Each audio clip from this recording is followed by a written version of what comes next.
নমস্কার বন্ধুরা, আজকে বানিয়েছিলাম কুচো চিংড়ির পেঁয়াজ দিয়ে বড়া। তো এই বড়াটা বানানোর জন্যই আমি প্রথমে 300 গ্রামের মতন কুচো চিংড়ি ভালো করে ধুয়ে নিয়ে পরিষ্কার করে নিয়েছিলাম। এরপরে ওখানে দেখো আমি পেঁয়াজ কুচি দিয়েছিলাম পরিমাণ মতন, সাথে দিয়েছিলাম পরিমাণ মতন ঝাল লঙ্কার গুঁড়ো, একটু কাঁচা লঙ্কা কুচি, আর নুনটা আমি লাস্টে দিয়েছিলাম কারণ নাহলে জল ছেড়ে যাবে।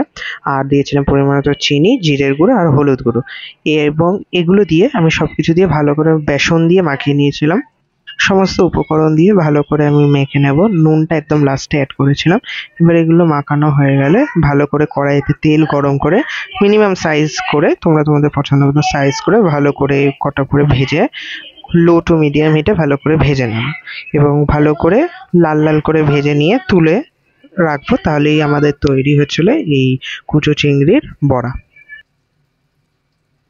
এই রেসিপিটা তোমরা গরম ভাতের সঙ্গে ঘি দিয়েও খেতে পারো কিংবা ডালের সঙ্গে ভাজা হিসেবেও খেতে পারো, যেটা তোমাদের ইচ্ছা। আর অবশ্যই আমাকে কমেন্ট করে জানিও কেমন লাগলো রেসিপিটা। সাথে ছিল ডাল, আমরা এখানে ডাল দিয়ে ভাজাটা দিয়ে খাবো। তোমরা কমেন্ট করে জানিও।